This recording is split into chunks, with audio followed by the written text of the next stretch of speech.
Welcome to Baseball and Coffee, episode 62 with Tino and Aaron. We've got two guests today. Matt Whitlock on the top there, Doug Smurfatron's Jastro, third in the lineup.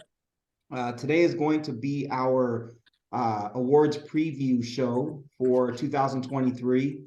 We're going to talk about MVP, Cy Young, Rookie of the Year, Most Improved, fantasy MVP, some fantasy sleepers, and if we have time, our number one prospect prediction for 2024. How's everybody doing?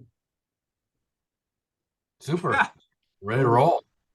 Yeah, that's good. This is missing everybody from spring training. It's a little sad, honestly, to not be in Phoenix right now. Yeah. All right, let's get started. So MVP, there's always a debate as to whether MVP is actually the most valuable player, the most popular player. Is a pitcher eligible for MVP? We've all seen, I think, didn't Eckersley win the MVP and the Cy Young one year as a closer? So I think it's up for debate. Let's start with Matt. Matt, who is your AL MVP for 2023? My AL is easy. Both of them are easy because I'm going off the WBC. Ohtani's my MVP. He's gonna he didn't get it last year because of Judge's great year. He probably deserved it last year as well, but Judge did too. So how are you going to choose that? But he got him back in 21. He certainly is the most valuable player. Has Cy Young stuff as a pitcher, has MVP stuff as a hitter, especially on the power side, and still has the speed. So for me, pretty easy choice, and a nod down to Aaron for that. Do you have a 2 and 3 for MVP in the AL? Do I have a 2 and 3 for AL? No, I don't. I think it's going to be runaway this year. I don't see Judge repeating what Judge was at his apex climax last year. So as long as Ohtani doesn't get hurt, I think it's if I were in Vegas, that's where my money's going. Got it. Aaron, what do you think? Yeah, I had Ohtani as well. My hot take is that I think his pitching this will be the year that the pitching he sees is hitting in the eyes of the public and fantasy circles, and he'll be proven to be more valuable on that side of his play. But I do think this is kind of setting up to be the year of Ohtani in terms of the WBC. Him entering free agency in his age 29 season. I just think he's peaking right now, and it's hard to argue with that. I mean, the WBC is a mixed level of competition, but I just think he's in his apex right now, and I don't. I think it took a historic season, as Matt said, to keep him from being considered last year, and I think he will win it this year. Doug, you got a take on the AL MVP? Yeah, no, I totally do, and I'm really actually proud of myself right now because I figured that we'd all go with Ohtani on that because absolutely, I mean, I think it's we'll realize it when we're a little bit older and he's retired that this was an amazing time to watch someone like that, and there's no one that even comes close, I think. So I hope that something like Judge last year is the only thing that's going to dissuade people from doing this. But my God, the definition of most valuable player would be Ohtani on that. But with that in mind, I came up with at least a number 2, just to give props to the Cleveland team that Jose Ramirez is going to be my number 2 on that, just because he's been performing for a long time. And if it wasn't for like a weird Ohtani thing where some guys, throwing 100 miles per hour and winning games and then hitting home runs on the other end. Yeah, I'm going to go with Jose Ramirez. A little bit of a love for him just because of what he does for fantasy with speed and power. And I think that Cleveland is going to, I think they're going to do really good this year. And will definitely make the playoffs and hopefully go fairly deep in the playoffs this year. So I'll go with Jose Ramirez, number 2. I love it. I have Ohtani as my MVP as well. I think it's, the MVP in all 3 major sports, there's a lot of narrative to it, right?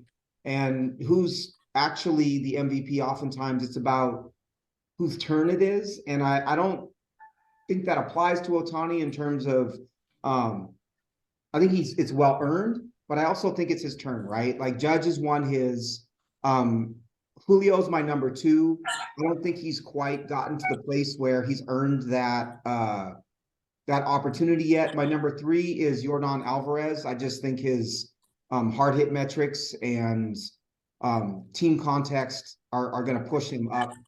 But I think Ohtani, if you're really defining who is the most valuable player to a team, I think it's impossible not to say that it's Shohei Ohtani. So I agree with Aaron. It is the year of Shohei. I'm excited for him.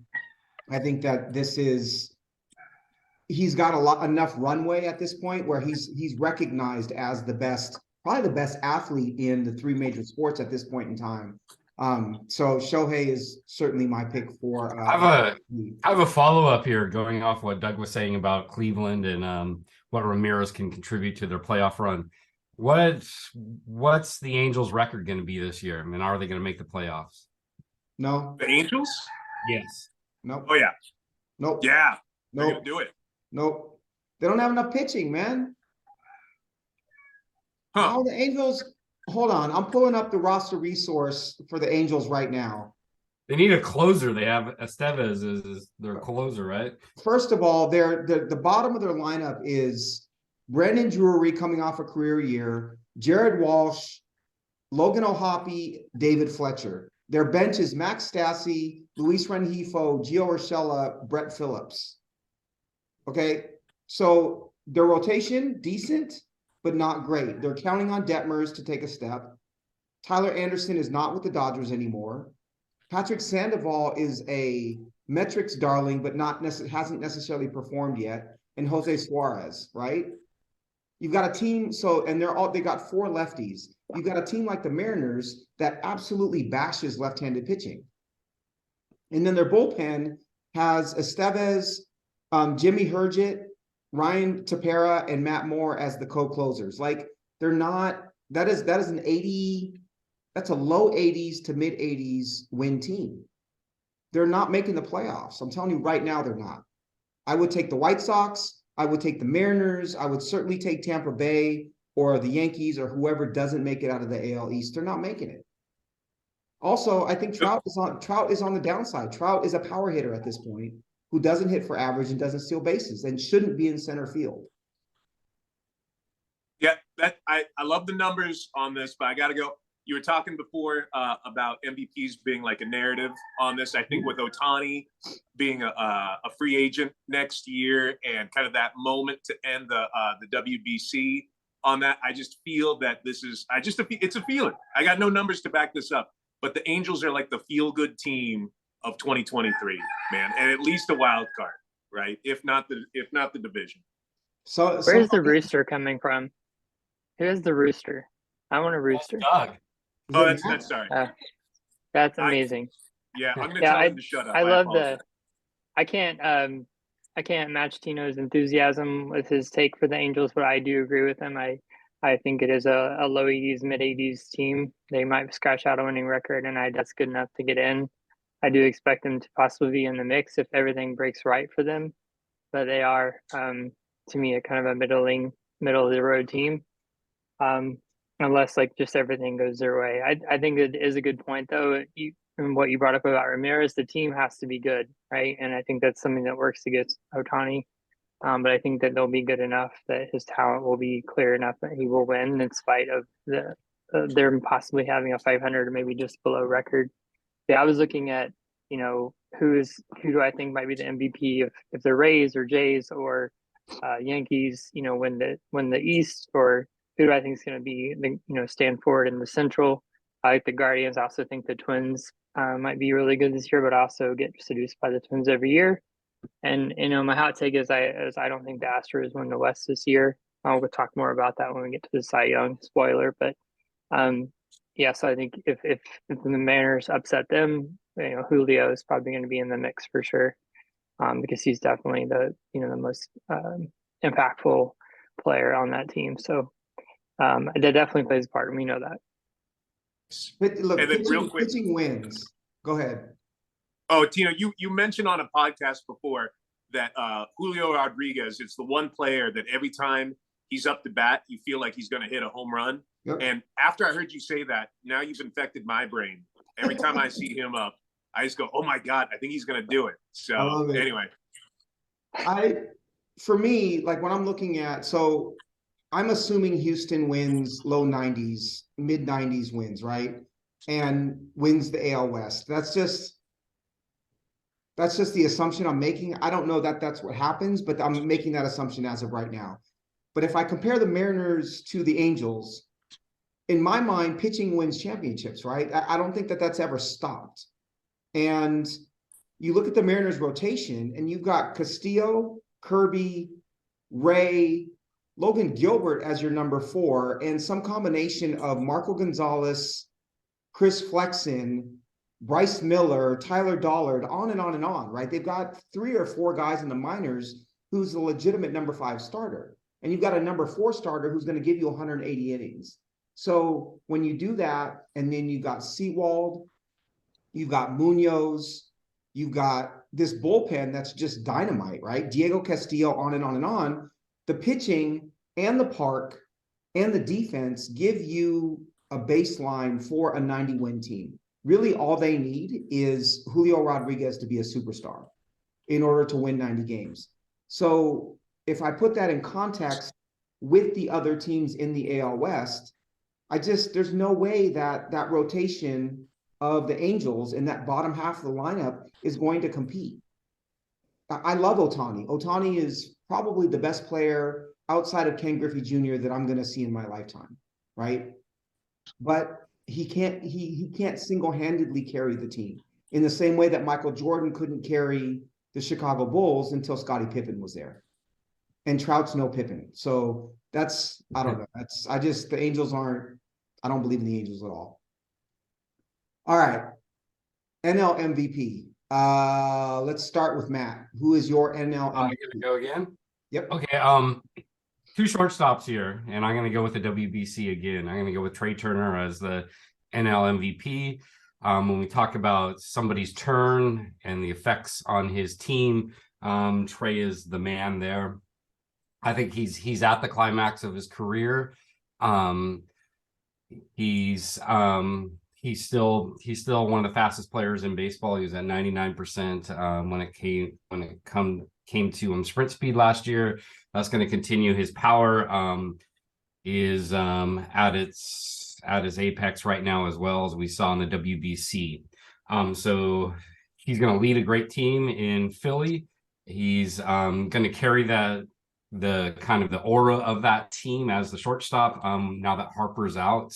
And then when Harper comes in, it's going to be Michael Jordan, I think, with the Phillies. Let me ask you this. Wait. No, I want to do my other shortstop first. All right, go ahead. And then my other shortstop is NL East as well. As far as his turn too, will be Francisco Lindor.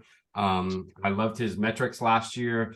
I could see this being his turn both as the centerpiece of that team, reaching the apex of his career, the Mets being that great team. So it was between the two, but I'm going to go with Trey here. So now you can hit the question. Are you still there?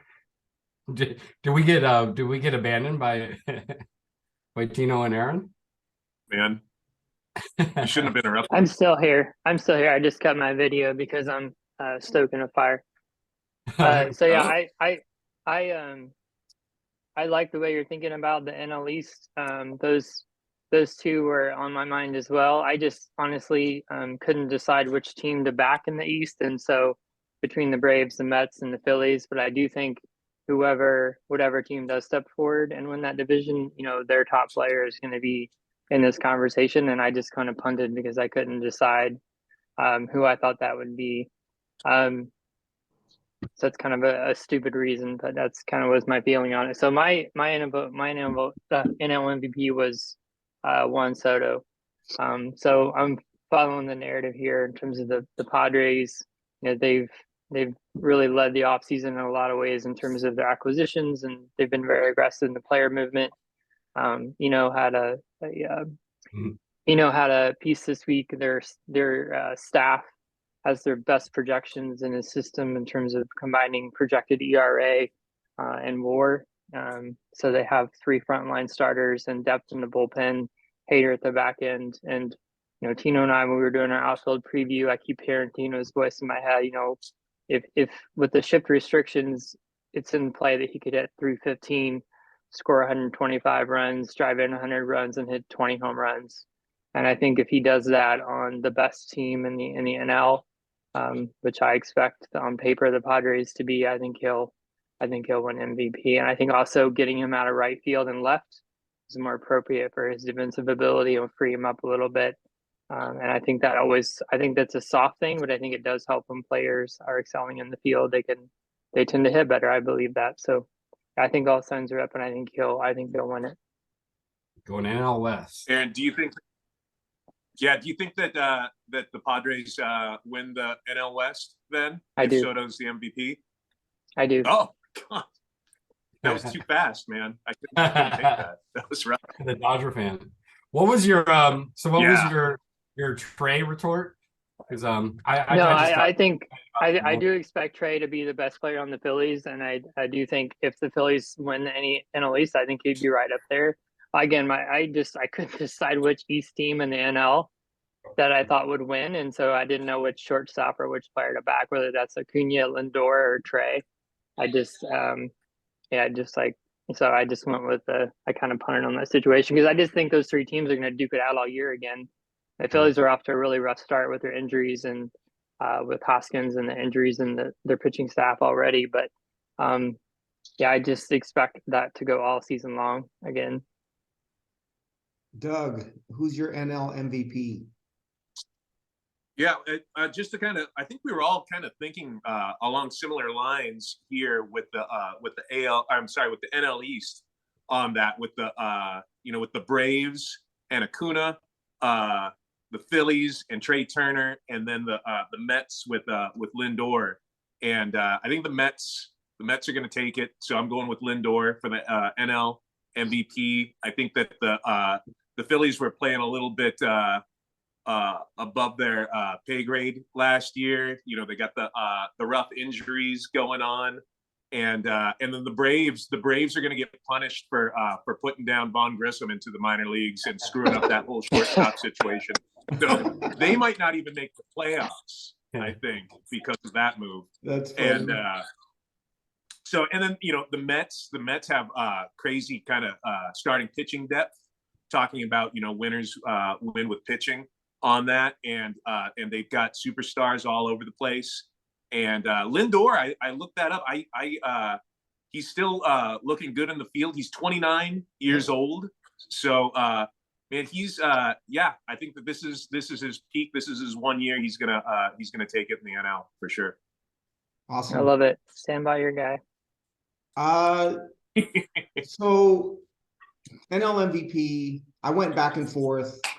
I think Ronald Acuna to me is the most talented player in the NL. I don't know if hitting leadoff is going to create the statistical base to allow him to be the NL MVP. I just think his RBIs are going to be so few, right? Leading off. If Acuna hit third, he might be my choice.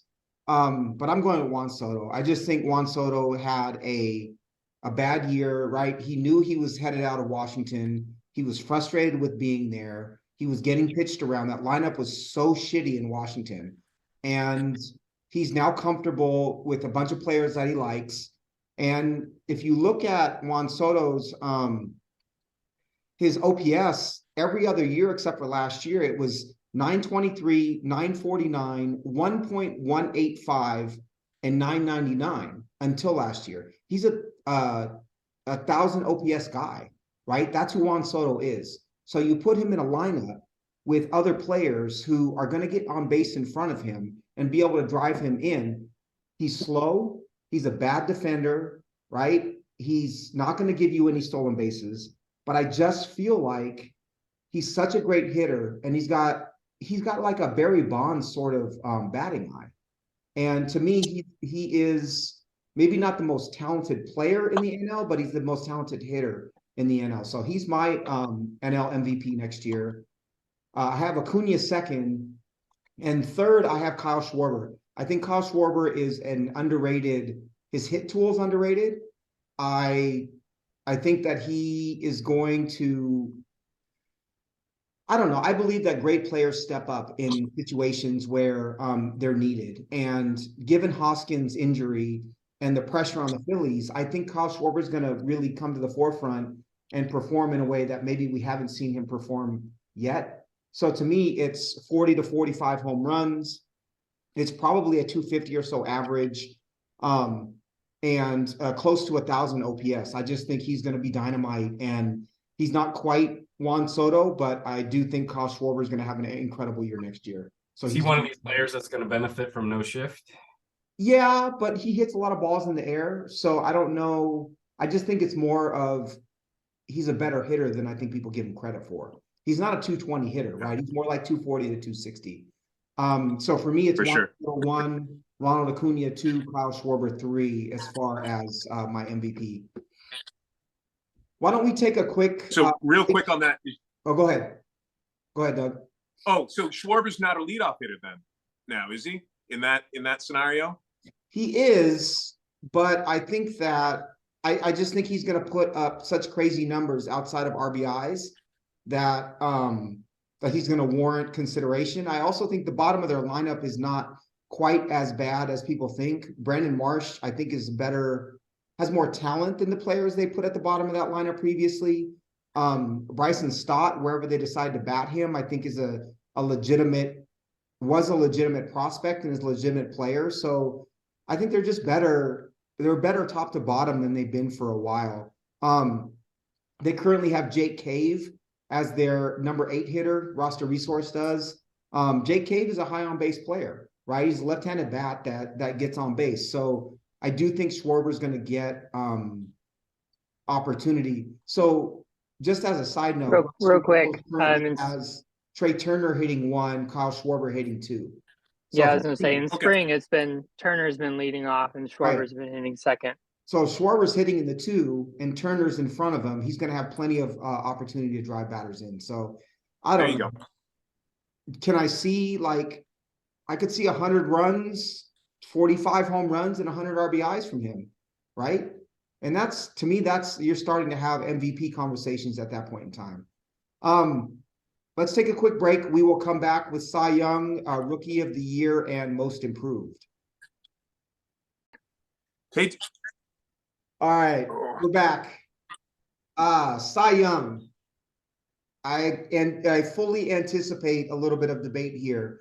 Let's start with Doug. Doug, none of us are passionate about pitching, so yeah, not at all. Doug, who's your AL Cy Young Award winner?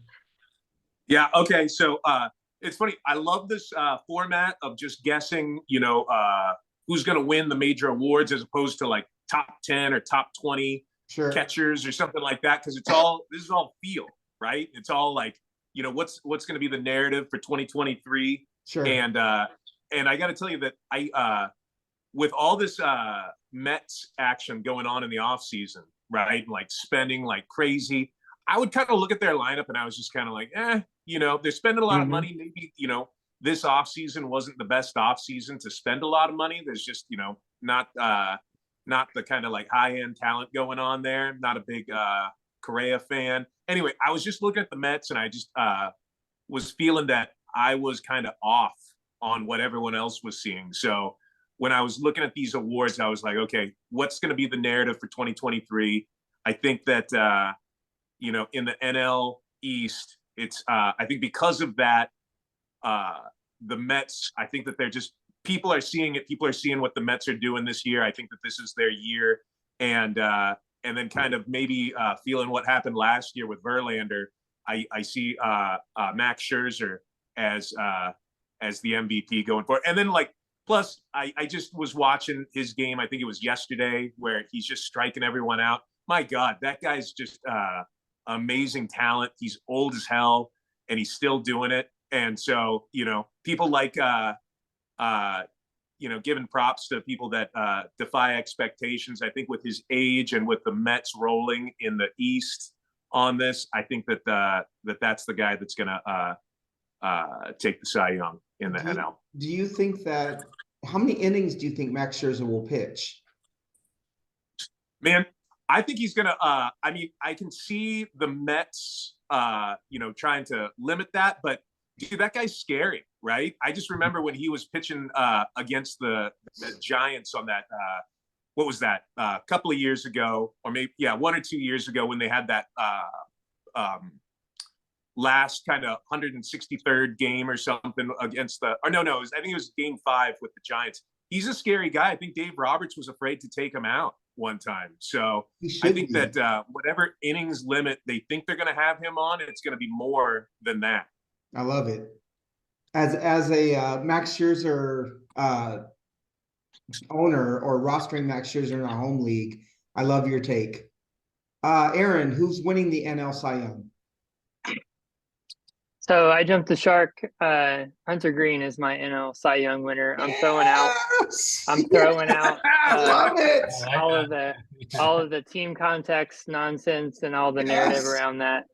He might only win 8 games, but I just think Hunter Green is extremely smart player, and he's extremely steady. And I just, for him to navigate his rookie year with 2 pitches the way he did, he's adding in a third. But as Spencer Strider showed, if your pitches are good enough, you don't necessarily have to have a third pitch. And I think he might strike out 260 guys this year and 160 innings. And again, he might only win 8 or 9 games.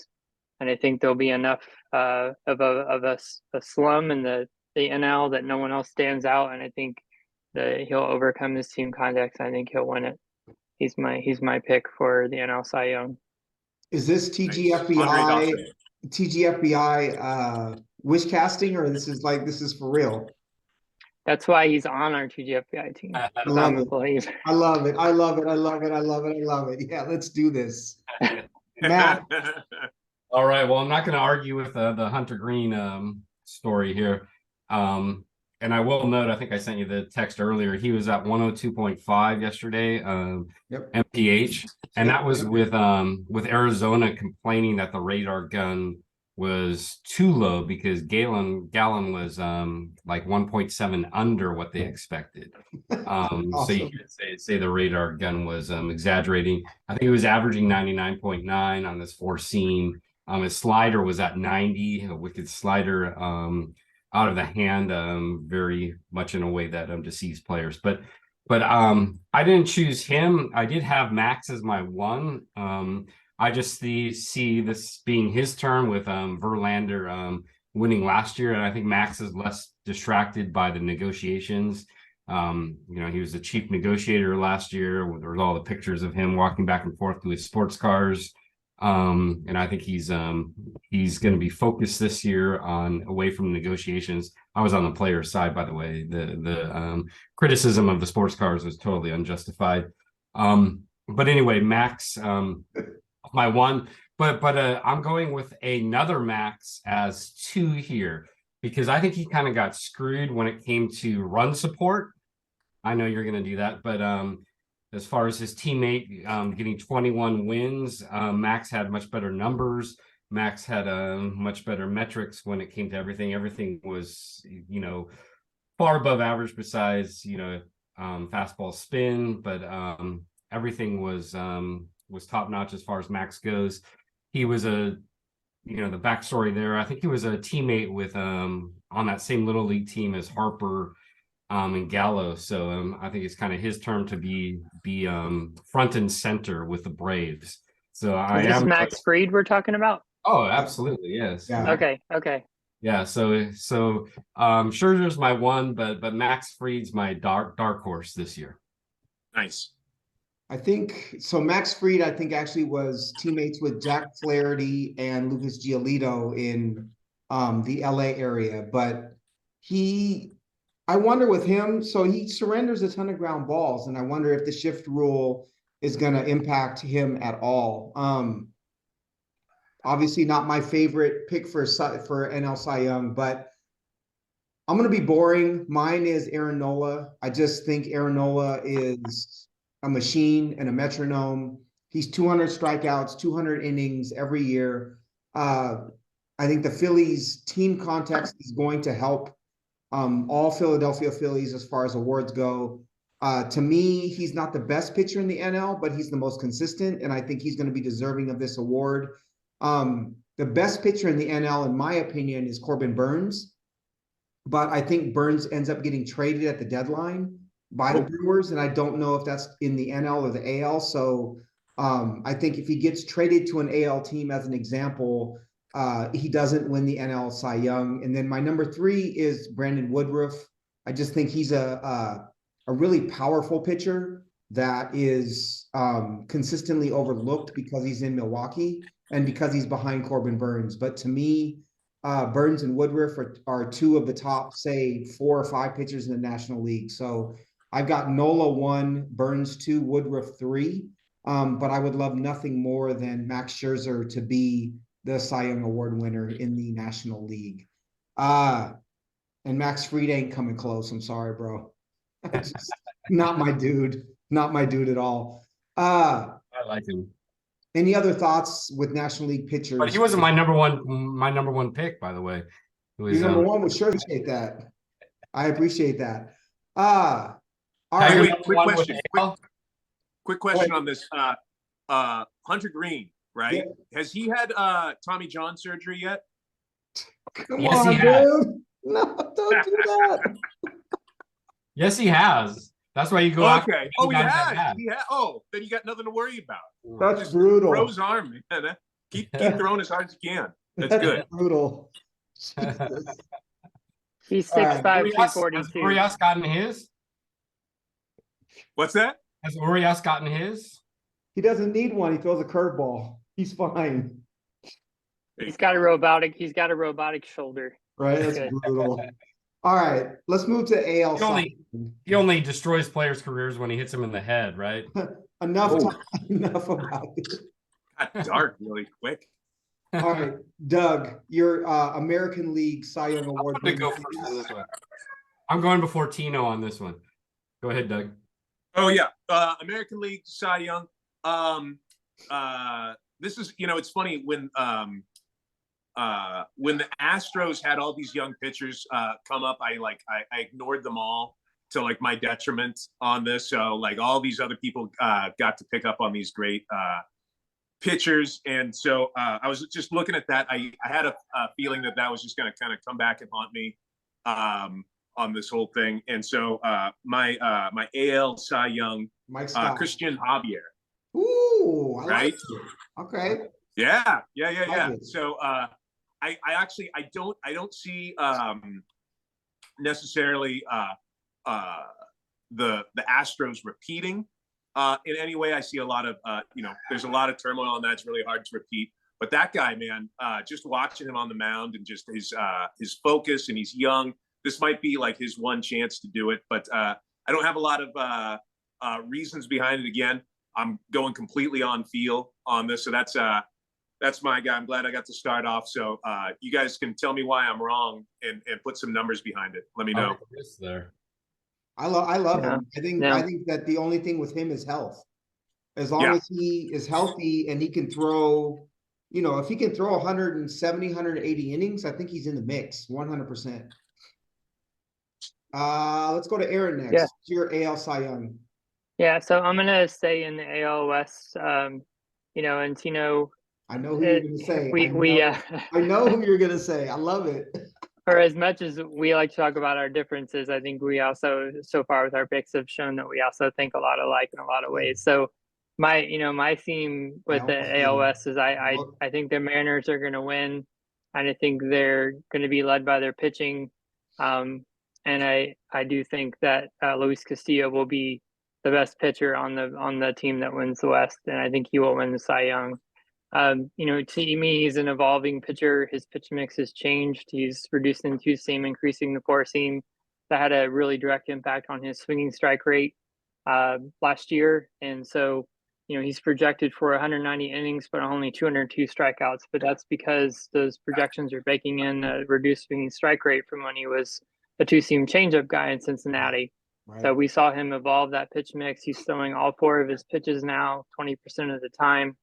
I just think that with his projected walk rate's only 6.7%. His projected FIP is only 3.29.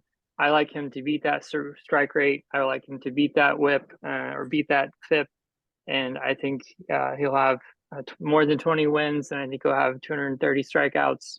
And I think he'll, again, being the best pitcher on the team that unseats the Astros will be enough in momentum and in terms of narrative that you need to win these awards. I think he will win it. I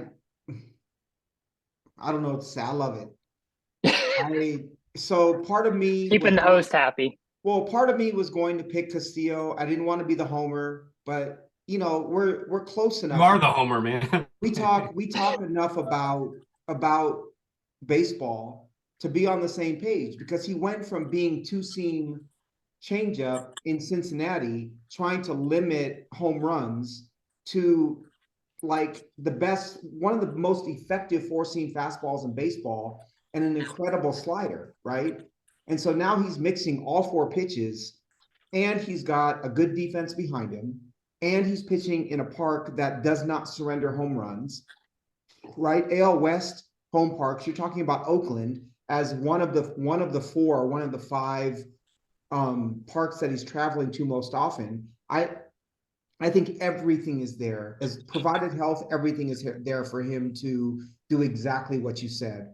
I'm excited. I had to keep myself from picking him because I love him so much and I love the Mariners so much, and I didn't want to be the homer. My AL Cy Young is Shohei Ohtani. I think he is the best pitcher in the American League. I don't think it's close. I think we're looking at the modern day, like Dennis Eckersley award ceremony, because he is the most valuable player, and I don't think that's debatable. I think between his offensive output and his ability to pitch, he's very clearly the MVP. But when you're looking at pitching, and you think about if Ohtani, I agree with Matt or with Aaron in that I think Ohtani's pitching is coming to the forefront this year. And if he can give the Angels 170, 180 innings of Shohei Ohtani pitching, to me, he's the Cy Young, right? Because his rate stats are better than any other pitcher in the American League. And his stuff, like that, the super that he threw 3-2 to Trout is probably the best pitch that I've ever witnessed in my life, right? And I think this truly is the year of Shohei Ohtani. I truly think he wins both awards. And I don't think the voters want to give one person both awards, but I think he's going to be so good that they don't have a choice. My number 2 in the AL Cy Young is Garrett Cole. I think that's going to be more of a lifetime achievement award for Garrett Cole, because he's going to have 200 plus strikeouts and 200 plus innings, and the Yankees are going to win, 95 games. And my number 3 is Castillo, because of the things that I talked about before. I just think Shohei Ohtani is a better pitcher than those other two guys. And, over the course of 180 innings, I think it's going to prove out. I think this is the year of Shohei. I think he wins both Cy Young and MVP, and I still think that the Angels win 83 games and miss the playoffs. Okay, with that, the year of Ohtani, I think we're all in agreement on that in one form or another. Where does he play in 2024? I think he stays in Los Angeles. But I think he's a Dodger. You like that one, Matt? That's good. I think he's a Dodger. Crafty. I think that he's comfortable on the West Coast. I don't think that my opinion of him, and Aaron, you probably know him better than I do in terms of like reading articles about him, understanding who he is as a person.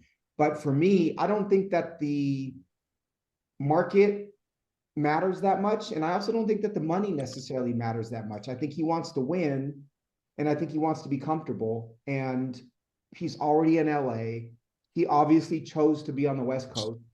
And the Dodgers are a winning organization with Andrew Friedman, and the Angels are a losing organization with Artie Moreno. So I think he ends up a Dodger.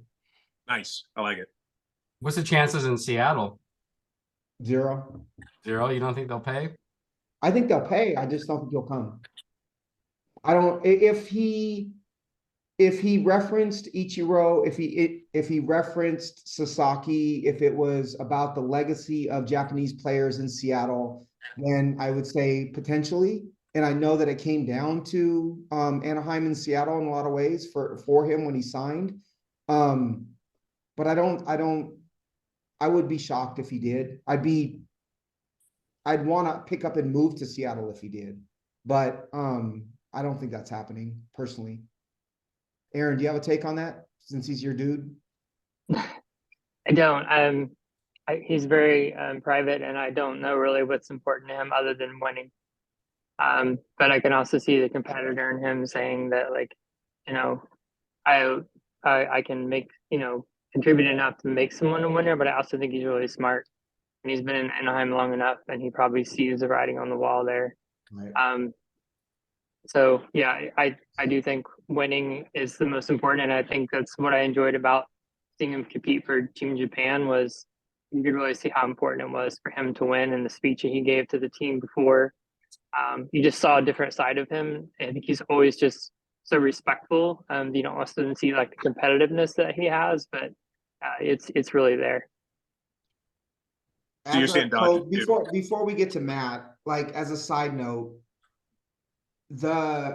seeing like the human component of all of these players, all of these stars in the WBC was so dope.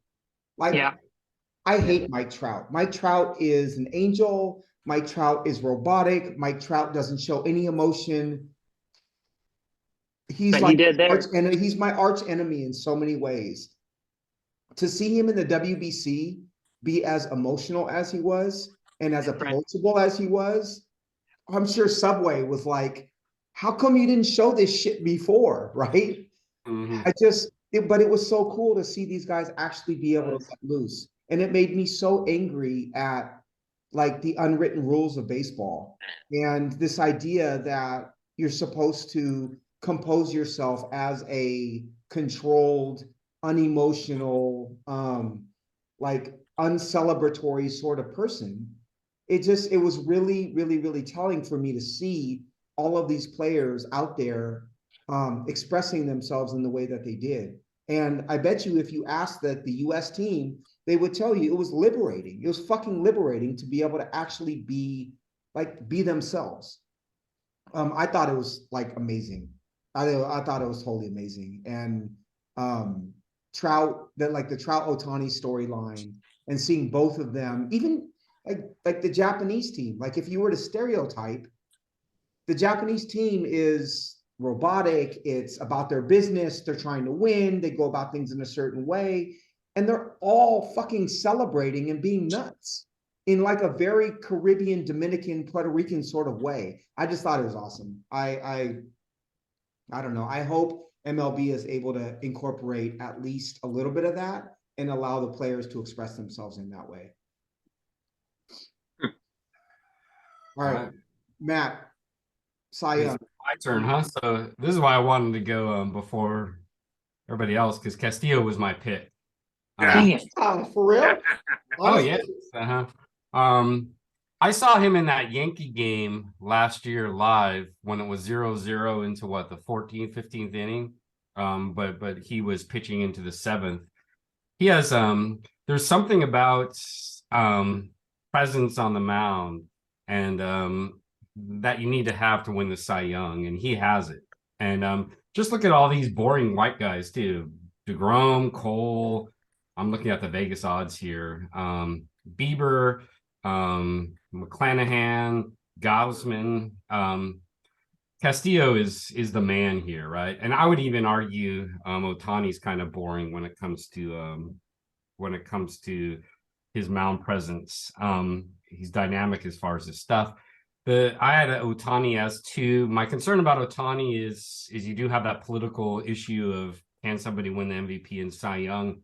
Secondly, I have questions about the innings. I see 180 is very liberal when it comes to the innings he's going to get. It's going to be a 6-man rotation. I don't see him getting the innings that other Cy Young contenders are going to have. And I could see the voters just giving him the MVP based on that. It's not a knock at all as far as his pitching goes. I kind of have a fun dark horse here. I think it's plus 10,000 for Vegas here. Just because I miss closers. I think Clace is a brilliant closer. He's really the only one that stands out as the traditional, I'm going to get you in the 9th closer. And I can see Cleveland having a great year, and I can see him completely dominating. So I don't see him number 1, but I could see him getting a lot of votes just because of the uniqueness of who he is in the modern age of baseball, where the closer is kind of devalued. What'd you say the odds were on Class A for Cy Young? 10,000 to 1, he said.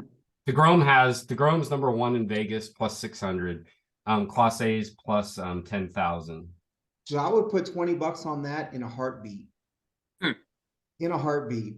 So to your Otani point about the 6-man rotation, I think he's going to pitch every 5 days. Well, he's going to pitch every 5 days, and they're going to work around. The other people will have like they'll mix around him, but he's going to pitch every 5 days. Right. Well, and part of my thought process is if they believe he's gone and they're in contention, I think they're going to just ride him, right? Like, if you think he's not going to re-sign with Anaheim and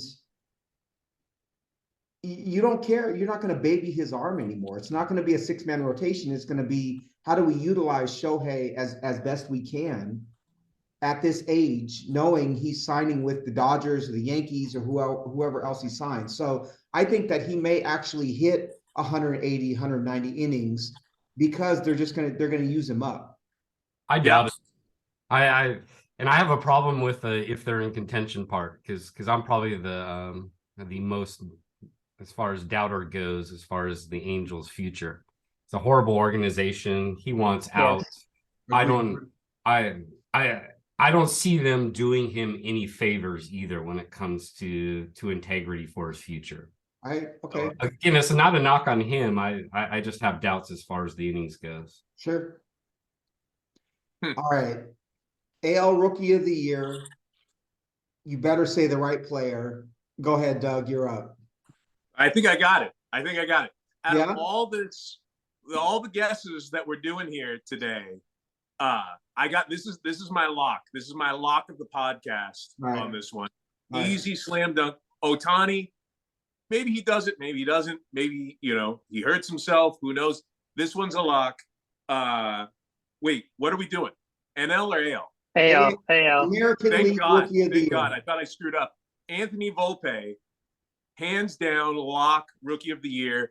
The reason why I say this, again, no numbers, is that there's been a shortstop battle with the Yankees, and word just kind of leaked out that the decision's already been made by the higher ups that it's Volpe, and it was Volpe from the beginning on this. And so I think that there's a whole marketing campaign surrounding this. There's probably going to be, T-shirt bobblehead night for this guy already ready to go. So, this guy has had the Rookie of the Year locked up, I think, weeks ago. So that's what's going to happen. All he has to do is contribute enough and be a decent starting shortstop for the Yankees. Hopefully they don't implode and they make the playoffs. If they do, this guy's a lock, no doubt about it. Did I get the right player, Tino? You did. I can tell you did. Thanks for letting me go first. All right, Aaron, who is your AL Rookie of the Year? So Volpe is my choice as well. If I want to be right, everyone else is going to talk about him. I do believe, as I've said multiple times, offline and online, I believe he's going to make the team, and I don't think there's any way that starting shortstop for the Yankees and someone of his talent is not going to win, given that. Because I expect him to perform admirably, and again, the spotlight's going to be on him. So it's a great formula. A player I want to mention who will not win, but I really like and I think would be in contention for second or third place is Edouard Julien for the Twins. They are already having injury and depth issues in the middle and corner infield. And they did send him down. That everything I have read, they absolutely love him. He had a 4% swinging strike rate last year, as well as in the 87th percentile on hard hit rate, and he's an extremely patient hitter. So he's someone that I think the Twins will look to get opportunities pretty early in the season, and I think he's going to post a really nice season. And I would have him in as a runner-up. Interesting mention behind Volpe and the AL. I like that number 2. Good one, Aaron. Thank you, Matt. All right. Well, you already knew mine. I've been a Volpe supporter from the start. You have been. He's pretty straightforward there, but I'm going to make a couple points here. I think Gunnar is overrated. I love Gunnar. Vegas has him as number 1 here. I'm going to put myself on the line here as far as prediction goes. I'm going to predict that Grayson Rodriguez is going to have more Rookie of the Year votes than Gunnar Henderson. Second thing, and it's not going to be second place. The second place winner, and this is a quote from Pulp Fiction, personality goes a long way as far as hitting and hit tool, which is totally underrated. Plate discipline and power. Tristan Casas is going to be battling Volpe for Rookie of the Year. It's going to be a Boston, New York thing. New York's going to win out because New York always does. But Casas is going to be a clear second place here. So Casas is actually, I think, hitting leadoff against right-handed pitching for the Red Sox. Maybe. Which is crazy. Gunnar, so we're sleeping on Gunnar a little bit. Like, I know everyone is, I love Volpe, obviously. He's on my team in our league, our home league. I think Volpe is going to push 30-30 this year. Like hands down AL MVP, or excuse me, AL Rookie of the Year. Yes. Challenging for MVP, maybe. But Gunnar is that's Homer right there. Gunnar, you're talking about he's a 2020 player, right? At third base. And that's not something that should be taken lightly. I think Gunnar Henderson is a legitimate Rookie of the Year candidate. Tristan Casas could hit 30 home runs, and he's a high average hitter. So if Casas goes 280, 30 home runs, hitting leadoff against right-handers is 90 to 100 runs and like 80 RBIs, that's hard to debate, right?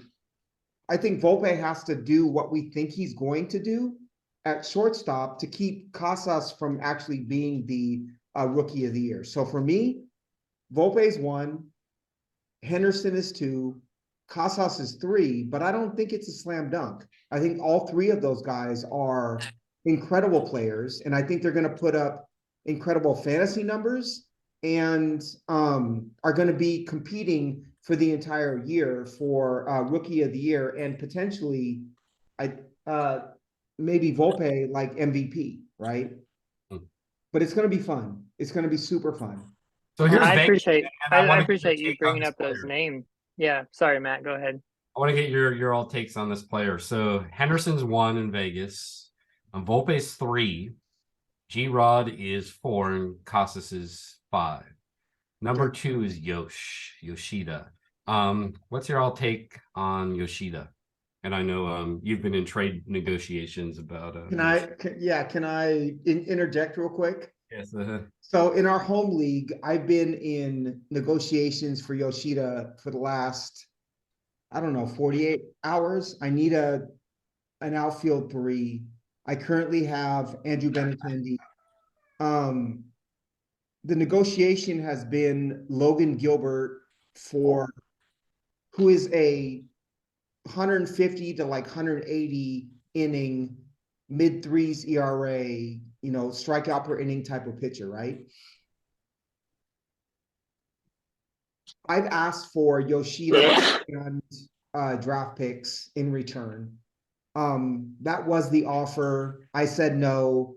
I'm not comfortable giving up that many innings for Yoshida. I don't know that he's that much different than Andrew Benintendi, but I'm interested in hearing what you guys have to say about what you think about Yoshida. He's hitting fourth. He's not going to steal bags. I think has more power than we initially thought he did. What do you think his stat line looks like at the end of 2023? Let's start with Doug. I have no idea what his stat line is going to look like. I don't agree that you should trade your pitching for this guy. I think Benintendi's a good outfield 3 for you. We've talked before about this. Pitching depth is going to win, or at least going to get you in the playoffs on this. So, I mean, everyone loves the new player that, like, they don't know what he's going to do on this. When I hear that he's going to bat fourth, I know that Cora wants to have Devers second, and he wants to have this guy separated from him. I think that when he starts the year and can't handle the pitching in the major leagues, I think him batting fourth is going to last for about 2 weeks, and he's going to go back down in the lineup on that. So I'm not a fan. I got a trade offer for him yesterday too in our home league. I'm sure you did. and it was it was for Lodolo, right, on the Reds, which is ridiculous on its face. But I wouldn't even if it was a straight up ADP level trade offer, I still would turn it down because I don't see it. I know that everyone loves the new fresh kid on the block on this, but I don't know. I see a lot of hype, and the fact that he's playing for the Red Sox, and the Red Sox don't have a lot going on this year, so maybe his value is being a little bit exaggerated. So keep your starting pitching, man. You need it. Aaron, yeah. I just want to say I appreciate the names being brought up. These were not guys I considered for this exercise because I realized they're rookie eligible, but they've already debuted, and I didn't consider Yoshida because he's an international signee, and I realized he's rookie eligible as well. So just appreciate you guys doing that work because I didn't think about Casas or Gunner. I'll stick with my Volpe as a winner. But I think Yoshida will, I would look for him to bat 250, 260 in the first half and probably be more, get acclimated and get 280, 290 in the second half and bat 270 for the year. 12 to 15 home runs and 60 to 70 runs in RBI in the middle of the order.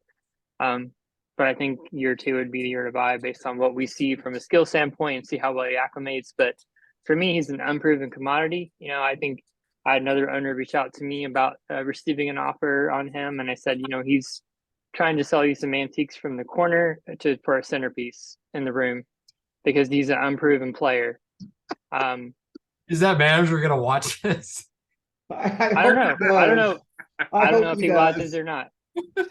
But yeah, I think, I mean, Yoshida has potential, right? Because he's a proven player at a high level league, but he has to show that he can do it in the MLB level. So to me, if you're trying to get someone who's proven themselves, you have to give up someone who's proven themselves. Right. There you go. So Yoshida and Gilbert as the 2 centerpieces doesn't work for any of you guys. No. And I'll chime in here too as well. I think he has, when we talk about high contact guys, right? He was over 90% in Japan.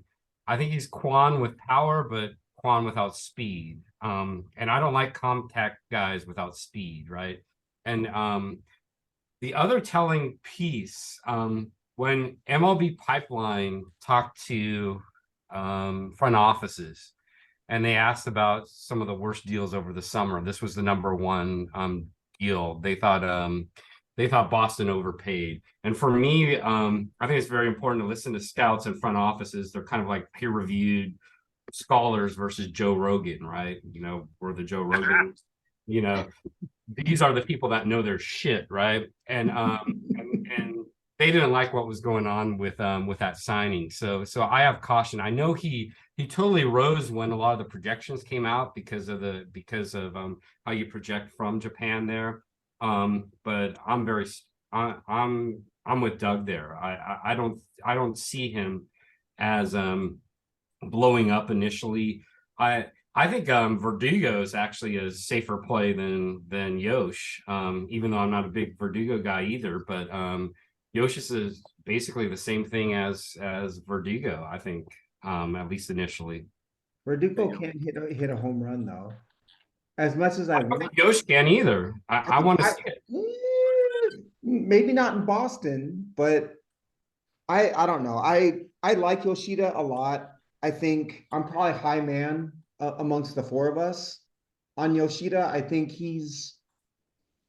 but if you think about it, so what's the high end outcome with Yoshida? It's probably 22, 23 home runs, 290 average, probably a low 800s OPS, and That's Benintendi, right? hitting fourth in that lineup, maybe 80 runs and 100 RBIs. It's still not worth paying for 180 inning, 200 strikeout type of pitcher, right? If that's what Gilbert is. Let's take a quick break. We'll come right back. We'll do NL Rookie of the Year, Most Improved, and keep it rolling. It was a good deal. I think we'll both be happy. It's one of those. I hope so. All right. Rookie of the Year, National League. I'm going to start with Matt because Matt's going to say Corbin Carroll because he's on his team and he loves him. Matt, who is the National League Rookie of the Year? I'm going with Vegas odds here too. So Vegas agrees with me, and Vegas is always right. It's not about Vegas, it's about you. Go ahead though.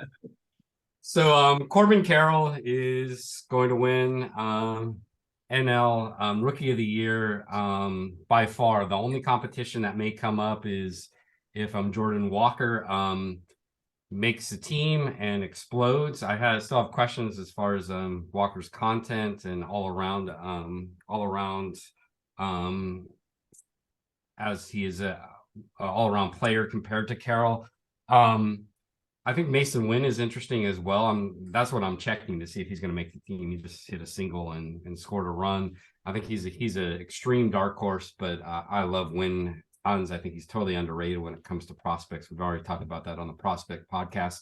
But when it comes to Carroll, I think we talked about this on the pod yesterday with our rankings. A lot of the industry, I think, totally underrates this draft class. They call both Volpe and Carroll high floor players. There's no they make the comment there's no elite players. I see both of them as elite. Carroll is the fastest player in MLB.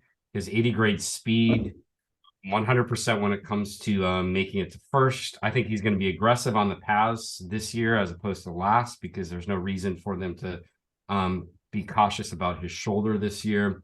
His power is deceptive.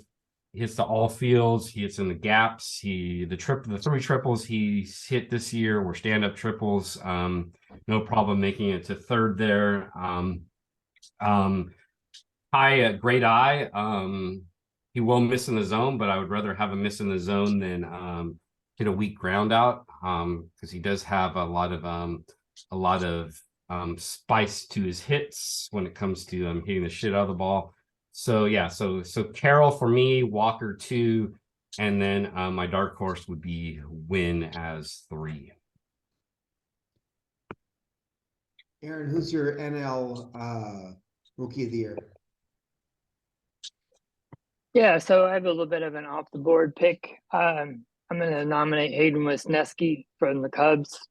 I believe the Cubs are going to be better than the Brewers this year with Bellinger and Suzuki in the middle of that lineup. I like Horner up top. I like the pitching that they're developing.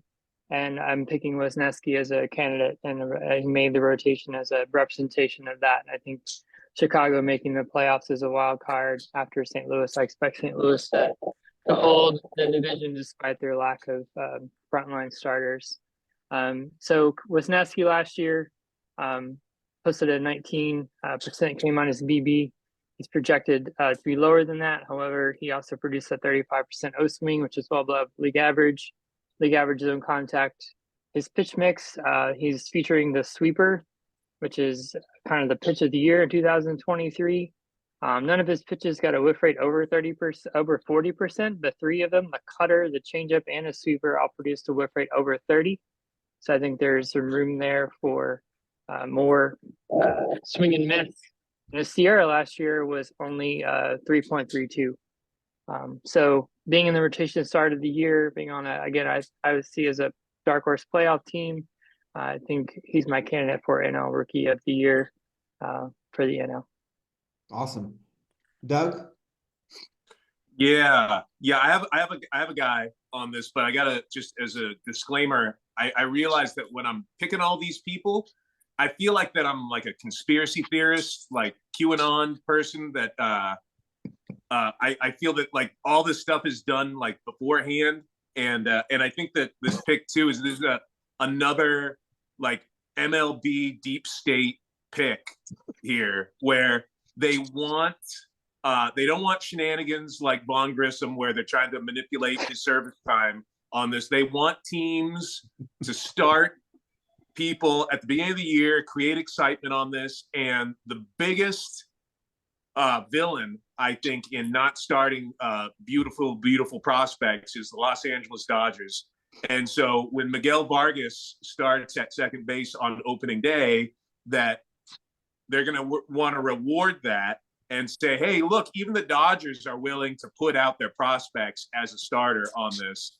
And they're gonna give it to him. The Dodgers and Rookie of the Year go hand in hand, right? Rick Sutcliffe, Steve Sachs, Sure. Raul Mondesi. Sure. Come on, man. I can just keep on going. So it's like, it's their reward, right? It's their award. They need to have it this year. The gods have spoken. Miguel Vargas, NL Rookie of the Year. No numbers. No numbers. I respect it. I respect it.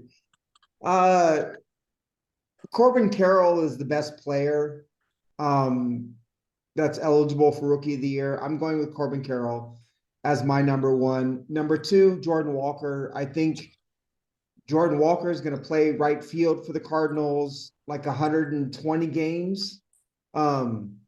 Eventually, I think he develops into a 45 home run, sort of like National League home run king. My number three is Miguel Vargas. I think Vargas is great. I love him. I think he's a very good. I think eventually he ends up at third base. He's playing second base this year. He's like an 18-18 sort of consistent, really, really good hitter, bat to ball skill, all those things. To me, Carroll just has more talent than any of those guys, right? To me, Corbin Carroll is 30-30. And I think he wins Rookie of the Year. I don't think it's close. But I don't know. I want to love Jordan Walker because of he has 50 home run potential, right? And he's the fun narrative. He's the African-American player. He's the guy that I think we all want to root for, but I don't think this is the year for him quite yet. I want to point out with Corbin Carroll on this, and Matt, you can maybe help me out on this. In our home fantasy baseball league, you picked him, I think, with your you worked for like the first pick in the draft, and you used that first pick in the draft to pick him like what 3 years ago? I think it was 2. Yeah. It was right before his shoulder injury, so 2021. 2021. Anyway, bold pick. You've held on to him all this time. Prospects, disappear more than they follow through on their promise on this. So I just want anyway. it's good for you to see that a long time ago and to hold that player all this time. I hope that you get the full dividends from that pick. He will. You're just trying to get butter up after the Casas comments I made, right? That's exactly right. Exactly. And right. a shout out to Soul Kitchen too, because Steve that same year got Walker in Yeah, second that's round. right.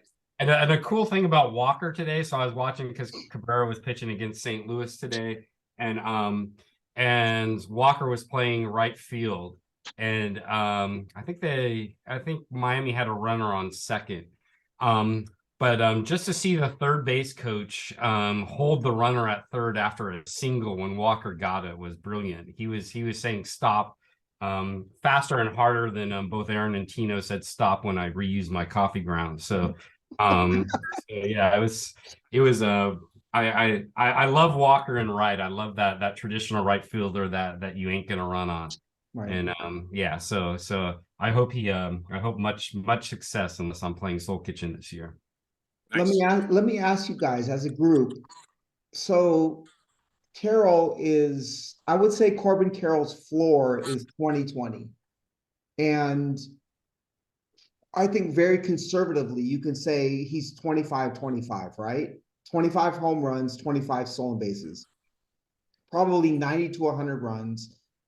When you compare him as a fantasy player to, say, a 40 home run Jordan Walker, hitting fifth in the Cardinals lineup with 100 RBIs and say 80 or 80 runs, which player is more valuable to you on your fantasy team? Because I think they're really, it's hard for me. I think about that all the time. Like, they're two different profiles. I'm obviously valuing the Carroll profile over the Walker profile. But do you guys, is there a debate there? Do you guys? I got a take on that. And it's like inside baseball for fantasy baseball in this. I think that the Walker profile gets a team into the playoffs because you can counterbalance that with more speed in other areas of your roster. Right. Where I think the Corbin Carroll, and this plays out because, to tell you the truth, Chico bail bonds in our home league, he's scraping by during the regular season, and he's got these 5-tool players. That's what he covets. But once he gets in the playoffs, he rolls on this. So once you get in the playoffs with Walker, then you need to ship over to the Corbin Carroll on that, because it's like, you have limited time. You have to pick certain players for just a couple of weeks on that. When you have those guys that can do everything, then you win in the playoffs on that. So anyway, that's my take on which one I value more. So get into the playoffs however you can, and then use your Corbin Carrolls. You just look at the outfield that Chico has on that team, all 5 tools on that, and that's why he wins. Alice? Pass. Yeah, I think What about you, Matt? You got a take on that? it just has to do with format, right? As well. So I think head to head, and I think this does play out in the playoffs. You want consistency of distribution in your categories, and so the nice thing about the home run is it immediately gives you 3 categories, right? But that consistency with a Carroll player versus like I think we talked about this yesterday, like a Whit Merrifield, who totally pads his stats at the end of the year. You want that consistent distribution from a good hitter throughout the year, and especially in the playoffs. So I lean that way, but who's to argue that, right? Beer's Good Food has done well in our league with getting the kind of the big power hitters that are going to distribute at least 3 categories with that home run. Right. All right. Next category is most improved. Let's start with Doug. Who's your American League most improved player? American League most improved player. This goes hand in hand with, I think that was the consensus earlier, that the Angels were going to win the American League West. So most improved is going to be obviously Jared Walsh. Ew, really? Ugh. Dude was injured last year, obviously, but he Mm. kept on, working on that. He's got oh my God. I was about to use a number. I'm not gonna do that. But he hits the ball hard on this, and he had surgery over the offseason, and the dude is raking in spring training, just like he did 2 years ago on that. When he's not playing first, they're gonna play him in the outfield. I think that they're gonna have him just batting against right-handers at the beginning. But once he starts just dominating, I think that they're gonna, there's gonna be no doubt that he's just gonna be an everyday first baseman or outfielder on that. And my God, it's just steal of the draft, I would say, in our home league on that. Who picked him up? Hold on. Oh, never mind. Sorry, I got him. Matt, Anyway. who's your most improved player? We're doing AL right now. Correct. Mine is a top prospect from last year, Riley Green from Detroit. He's raking in the spring. I think we've talked about this a lot in the Monos pod. There's players that have talent that you just can't give up on. I think J.K. Kelenic is another example. He was also somebody I considered. But Green was a top 5 prospect last year. Has all the talent in the world, 6'3", 200, has that makeup. Detroit moved in their fences quite a bit. Green hit a lot of fly ball outs last year. He has that kind of that breakout potential with what he was hitting to the track. So I could see Riley Green breaking out. He's already breaking out in spring. The only concern is his walks to Ks are still an issue, but he came up with the scouting profile as being a hitter and having that eye. So I think it's just getting used to it. He's only 21 years old. No, he's 23 now, right? 23. So still a youngster, still getting used to it. I could see him having a huge breakout in Detroit. I've tried to make a lot of trades for him, but Husky has been quite persistent in keeping him, which I think is smart. Nice. Aaron, who's your most improved player for 2023 in the American League? Yeah, for me, it's Wander Franco. He battled the quadriceps injuries last year. I expect him to log a full season and be Wander Franco. People are forgetting, especially in fantasy circles, he may never be an elite fantasy player, but I think in terms of real life hitter and value, the Rays are going to compete in the AL East with Toronto and New York. He's going to be a big part of it. He just simply doesn't swing and miss. He hits for a ton of average, switch hitter, play shortstop, and I just think he's really going to remind people what he's all about this year. So mine is Spencer Torkelson. I don't know. He's hitting the ball incredibly hard. He's got the 1-1 pedigree. Torkelson's my guy. I traded for him. I love him. I don't know. It's hard because I traded Aaron for Torkelson, right? And I know there's tension there, there's drama there. He was someone that Aaron loved. I see him hitting the ball like plus 90 miles an hour every single time he comes to bat. And to me, he's a 280 hitter with 30 home runs for the next like 8 years. I've got Brandon Lau as my number 2. I've got Javier Baez as my number 3. I think both Lau and Baez are going to get back to the kind of players that they were in 21 and in 20. If Brandon Lau hit 35 home runs next year, I wouldn't be surprised. And Javier Baez is just a fantasy darling that I think people sleep on quite often. So those are my top 3. Torkelson's 1, Lau 2, Javier Baez 3. Matt, who is your NL most improved player for 2023? Yeah, just to note, this is only my second time where I'm choosing my own player. So this is Edward Cabrera for the Marlins. I think maybe I'll take the Doug route and not give numbers. I think the metrics speak for themselves. When it comes to Cabrera, everybody knows about his stuff. I think and I mentioned this to you in a text. I think he was, what's the name of the bar in Star Wars where they hung out? Cantina, just Yeah, cantina. the cantina. Cabrera was in a cantina with Mattingly last year. Mattingly's not a good one. I think Miami was smart in bringing Cueto over and it was purposeful to be the Obi-Wan to the young pitching staff. Cueto could say, "Hey, look at me, I'm throwing over the plate," and then players hit the shit out of the ball. That's what's happening in the spring. But at least he's modeling that, because if Cabrera throws it over the plate, he's going to be tough to hit.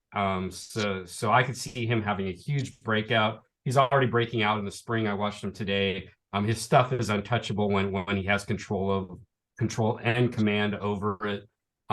So I see him as higher upside and ceiling than Alcantara. He strikes out more people, has better stuff. He's smooth. His delivery has smoothed out this year, which is very noticeable. It's very effortless. So he's my pick. Nice. And it's a pitcher. That's why Doug said nice. Nice. Doug, who's your most improved in the National League? Let's see. I think I'm going to go with Key Brian Hayes on that. I think that a lot of people have seen a lot of promise in him as a hitter. Obviously, as a third baseman, guy's great. But he had he started his MLB career hitting a bunch of home runs, and then he hasn't done anything really to that level since on that. Yeah, I like the Pirates. Aaron and I were briefly texting this morning about the Pirates. I like what they're doing. I like their moves. I like the fact that McCutcheon's back. That's like a beautiful thing. That's a great storyline there. But anyway, I hope that and this is all just guess, right? We're all just guessing. But I hope that Key Brian Hayes just rakes, and I hope that the Pirates aren't going to make the playoffs. There's no chance on that. That's not going to happen. But if they get close to 500, I think that's a beautiful storyline. And if they do, Key Brian Hayes has to do something. So that's my guy. Awesome. Aaron, who's your guy? My guy is Jesse Winker. I expect a full bounce back for him playing in Milwaukee. His stat line in Milwaukee over his career playing for Cincinnati was very, very good. And I think look for him to be more comfortable and more himself this year. The underlying skills last year were such that it suggests that he just wasn't healthy last year. We know he had multiple surgeries in the offseason, and that would further bear that out. So I anticipate him returning to form and being much, much better this year.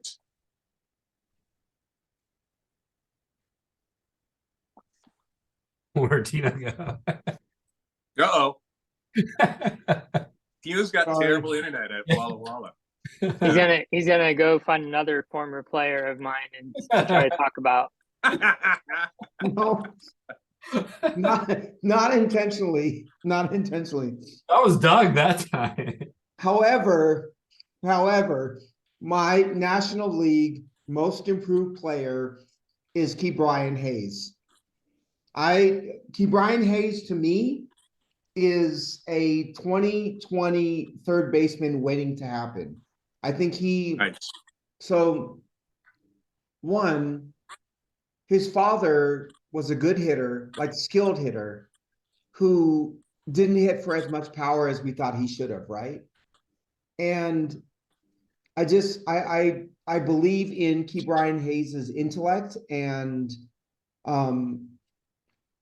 his work ethic, his focus. I think he's a 2020 third baseman, right? I think for me, he's the most improved player in the National League. I see he gained weight. I see that he's focused on changing his launch angle. I don't think that changes his ability to steal bases. For me, he's my number one most improved player. I have Jesse Winker as the number two, just because I think he was injured and the Mariners' relationship was not the right one for him. My number three most improved is Brandon Marsh, mostly because I think he's his prospect pedigree says Brandon Marsh is actually a 2020 outfielder for the Phillies, right? Hitting lower in that lineup, less pressure, able to just kind of be the player he is. I think Marsh is going to perform as a Phillies outfielder this year. So for me, it's Hayes 1, Winker 2, Marsh 3 as my National League most improved. So this brings us to the number one prospect in 2024. Doug, Aaron, I know you guys don't cover prospects in the way that Matt and I might. Feel free to chime in if you have a number one prospect. But Matt, who is your number one 2024 prospect? Well, it's between three players. So first would be, and this is third place, Emmanuel Rodriguez for the Minnesota Twins.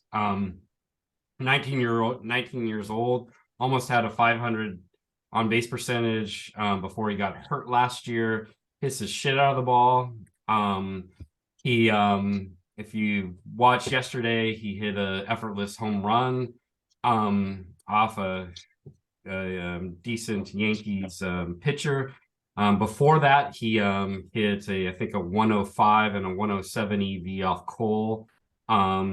He just has the elite EV with the elite, which I think eventually would be elite contact within the zone and the eye to identify the pitch to hit.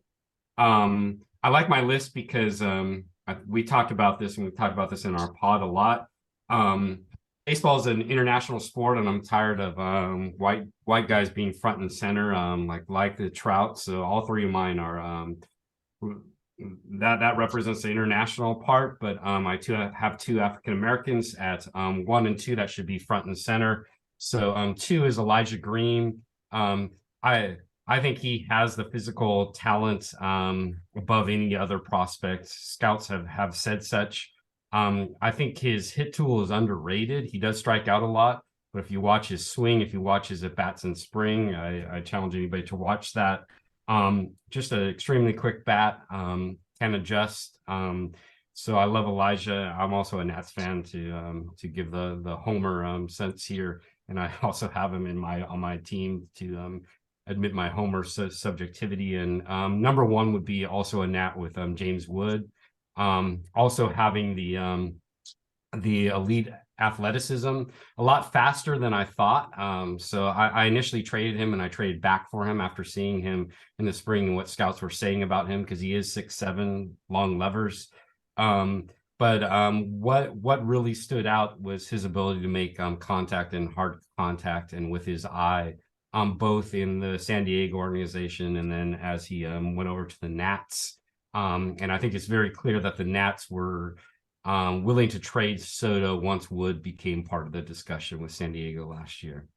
So Wood will be one at the end of the year. I could see all three guys being in the top 10 by the end of the year. Oh, I think you're muted. Yeah. Classic. Yeah, exactly. My number one for 2024 is James Wood. I think he has the potential to be like Aaron Judge, essentially, right? I think that's what we're looking at with Wood. Number 2 is Jackson Churio. Number 3, Jackson Holiday. I don't know. I don't love Holiday. I don't love Churio. I just think that, but I think that they have the kind of power and speed potential to be the number one prospect, but I don't think they get there unless Wood like falls off. Wood has different exit velocities, different bat to ball. When he hits the ball, it's loud, it's different, it's not Ken Griffey Jr., but it's close, right? I just think James Wood is a different kind of player. My sleeper for number one prospect next year is Blaze from the Red Sox. I think has like Ronald Acuna, Julio Rodriguez vibes, and he's someone that I would keep an eye out for. And if he's not rostered in your league, go ahead and roster him right now. Doug, Aaron, you guys have anything to add with the number one prospects? I was just writing all those names down, man. I use you guys all the time. They're already rostered. Don't worry about it. They're already just rostered. go to Tino We and are Matt's good. roster. You'll find them right there. All right. Fantasy MVP. Doug, Aaron, who's your fantasy MVP for 2023? Aaron, you ready? No, I'm not. Okay, I am. All right, fantasy MVP. I already said that this was the lock of the podcast, so I can't do that again. But anyway, I'm not quite sure how to pronounce his first name. Estuary Ruiz, center fielder for the A's. I don't think necessarily that that this is. I mean, I have him on my fantasy team, so that kind of sucks. I'm a little bit biased on that, but I love the fact that everyone seems to hate this guy. And last year in the minor leagues, he hit for power, he stole bases, he hit for average, and people still hated him. And then in this spring, he has 1 home run, he has like 6 stolen bases, he's hitting over 300, and people still hate him. So he fills up the box score on this. He's playing for a team that everyone hates, the Oakland A's. But yeah, he's gonna give the stats that you need to make the playoffs on that. So anyway, thanks Matt for trading them to me. That was awesome. All right, Aaron. Yeah, so the way I interpret value is someone that you would pick later, who performs, in terms of it being a categorical, having higher impact than his draft spot would indicate, or his ranking would indicate. That's the way I interpret valuable. So this is not someone who's drafted way up. Yeah, to me, I would nominate Stephen Kwan, because going with a tool that we all respect, especially being on with you, Doug. I've talked with you about the forecaster the last 3 or 4 years, pretty consistently. They have him rated as the second fastest player using their speed metrics. Doesn't going to show up that way on Savant, but they look at things differently, and he only trails Corbin Carroll in speed, and that definitely has shaped the way I looked at that tool for him. Also, with the shift limitations, him being left-handed, and also being the leadoff hitter for the Guardians, who I think, not universally, but I think several of us have mentioned we expect the Guardians to be very good this year. So I don't think hitting 320, 330 is out of the realm of possibility for Kwan. If he steals 40 bases and scores 110 runs, and where he's being ranked, or where he's being drafted and redraft, I think, to me, that would be defining as someone who returns top level value and some really statistically impactful results at a price that is not at the top of the board. So yeah, that would be my vote. There's the double that he hit yesterday. He hit just a line drive to left field, and he just kept on running. And the left fielder kind of was a little bit lazy. And anyway, he turned a straight single into a double on that. And that I see like a lot of value there, where 99% of players are gonna be satisfied with a single there, and he just kept on chugging around. And so anyway, I think that's a great pick. Kwan, good one. Matt, what do you think about Kwan? What I think about Kwan, I like contact. The questions I have is with hard contact. Is that going to play out? But I think with the shift rules, I think and his speed coming from the left side, I think he's a solid player. How is his power going to play out? That's my big question when it comes to EV. I do agree with Aaron as far as his speed is very underrated. I would much rather have Quan than Yosh, if we want to put it in those terms. Yeah, so I like Quan a lot. Yeah, so go for it. Who's yours? So I saw the question a little differently. My fantasy MVPs are Otani 1, Julio 2, Ronald Acuna 3. I don't know. Like Otani's Otani. Like he's in his own realm. J-Rod and Acuna to me are very similar, like power, speed. The question is, where do they hit in the lineup, and do they provide you with 100 runs and 100 RBIs? I think a lot of it is going to be determined by the bottom of each of their lineups, right? Are the Mariners going to get enough players on base for J-Rod to have 100 RBIs? I don't think so. Will the Braves get enough players on base for Acuna to have 100 RBIs? I don't think so. So to me, those are the 2 and 3 because they're going to provide 30 plus home runs and 20 plus stolen bases. I didn't see the question the same way you guys did. But Otani is my fantasy MVP, 100%. Do you guys want to ask me a question about either of those 2 players or about where'd Aaron go? I don't know. I'll jump in with Otani here because he was mine as well. Okay. And I will confess, as the commissioner of the league last year, Fantrax put a special button to click for Otani. It's the Otani button, and this is pressed for this year that Aaron will be able to both hit and pitch Otani in the same game, which I think is only fair. Mhm. Coming with pitcher. Okay, so we left off at Otani. So Otani by far, he's number. Even if I make the value argument here, he's what, number 11 on rankings. To me, if you could use him and you don't pull that Yahoo bullshit where it's like 2 players, the pitcher and yeah, that's a bag of shit, right? So Otani to me is the MVP, and you build the team around that guy, right? And then he's going to have a great year because of his contract, and then he's going to be playing years to come there. A couple other players I want to mention here. I think they're similar, but have a bit of difference. The first is O'Neal Cruz.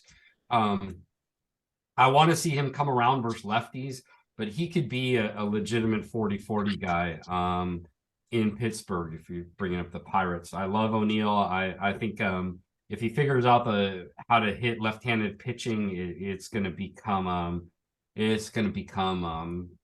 a filler for your team as far as the categories. The other player, as far as filling the box scores that everybody forgot about, because they called him a cheater, as far as his cream goes, that he used last year is Fernando Tatis. He's beginning to explode in the spring. I challenge anyone to go and look at his home run that he hit yesterday. Why bring him up in the same breath as Cruz? Because he basically flicked a 430-foot home run to center yesterday. Complete effortless home run. He has a speed. I think the good news about his injury and his suspension is he was able to finally fix his shoulder, which was popping out a lot before that. And you could tell he just looks like a complete player right now. as far as physicality goes, and just effortless with his swing right now. So I could see him filling the box score. And to Tino, I'm not just saying this to make myself feel better after trading Volpe to you. Thank you for Volpe. I appreciate that very This is much. good. This is a fair trade. Fair trade all around. I think it was. All right, Oh, so yeah. the last category is fantasy sleeper. Who pick a player, each of us, that you think is being slept on, who you value as a star or a superstar moving forward, who you think you can get at a minimal price at this point in time. Let's start with Doug. Who's your fantasy sleeper? So I'll take that instruction and I'll say that talking about someone that you can get for cheap right now. This guy's still a free agent in our home league right now. It's Justin Turner, hitting in Fenway, right-handed hitter. Great numbers over the past 8 years, and he's old as hell. But and then of course everyone's kind of negging the Red Sox right now. That guy's going to have a great year. He's a third base eligibility. He's going to have first base eligibility, but you'll play him at third base. And no one even has him in our league. He's going to be great. Someone's going to pick him up eventually once he starts mashing and starts smashing balls off the green monster and left. So, yeah, I'll go with Justin Turner. How about you, Aaron? Yeah, so based on the way you frame that question, helps me with my answer. To me, it's Saya Suzuki. Everyone is just throwing up their hands with him because of his side injury. He's already swinging, doing drills. He's on his way back. As we've seen the news, the injuries just keep rolling in. Guys keep dropping. Injuries are part of the game. I think it's easy in preseason to get frustrated and say, like, this guy's hurt, I don't want him. It's a long season, and most guys are going to miss time, whether they miss it in the first 2 weeks of the season or the middle 2 weeks or the last 2 weeks. It's still missed time. And I think it's depressed his value, and people have forgotten kind of what he potentially can bring. So year 2, coming from the NPB, you look at what he did last year in terms of contact rate and barrel rate. He was one of only 12 players with a sub 10% swinging strike rate and a barrel rate above 10%. So that contact and power. He didn't swing a bunch last year. He also doesn't chase. I expect him to be more aggressive. He was extremely focused in the offseason, putting on weight and making adjustments to the MLB game. As I said, I think the Cubs are going to be a team that makes the playoffs, and I think he's going to be a big part of that. I know that you regret getting him in our shared team. I really believe a couple months in, you're going to be glad that he's a part of our team with sprint speed and power, or excuse me, with speed and power in the middle of that lineup. So he's again someone I think who's being undervalued that could really be an impactful outfielder, even in a 3 outfielder league, and especially in a 5 outfielder league. I think Saya is going to do exceptionally well this year. I hope. Okay, I'll continue here and going with pattern Doug set up, looking at people that are available in our league that aren't taken, as well as somebody that is taken. So first, a shout out to Doug. Estuary Ruiz, I think, is still totally undervalued when it comes to prospect ranks and when it comes to overall ADP. He could legitimately get you 50+ steals if he plays every day. I think he was a centerpiece for the A's trade for the trade of Murphy. I don't think the A's are stupid. I think they saw something in him, and they're at the place where they could commit to him playing in center. Then the other player, I'll go across the bay to the Giants. Jock Peterson is still available in our league. What's his ADP? It's right around 250. If you want to have a platooner that's going to knock him out in right field at Pac Bell or whatever the fuck the stadium's called now, is going to be Jock Peterson. Always a great player, especially if he's playing against a righty. And San Francisco isn't going to hurt his as far as park factor, his hitting and his power, and he will have something to prove to his rival, the Dodgers. So I like him a lot. He should be rostered, I think, in our league. Agreed. Yeah, totally.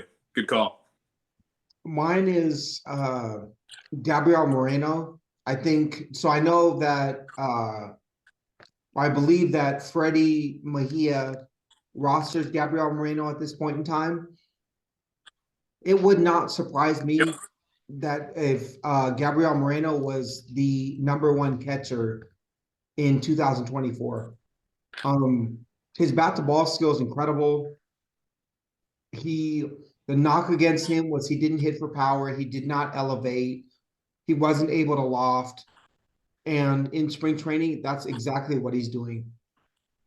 I think Gabriel Moreno is a 100 RBI, middle of the order sort of bat who is an incredible defensive catcher. For me, if I had him, I wouldn't trade him. I will make multiple offers trying to acquire Gabriel Moreno in our home league. I just think he is a sleeper who people are assuming cannot hit for power, and I think he's proving the ability to hit for power. The other guys I have on my list, I have Javier Baez because I think his history says that he is a much better hitter than he proved last year. Detroit moved the fences in. I think he's going to focus differently. I think a big season is coming for Javier Baez. Anthony Santander hits for power. We all saw him in the WBC. I think he's scary. He's threatening. He can hit home runs. He's hitting 30+ home runs for Baltimore this season. And my #5, I had Isaac Paredes as #1. My #5 fantasy sleeper is Jesus Luzardo, left-handed starting pitcher for Miami.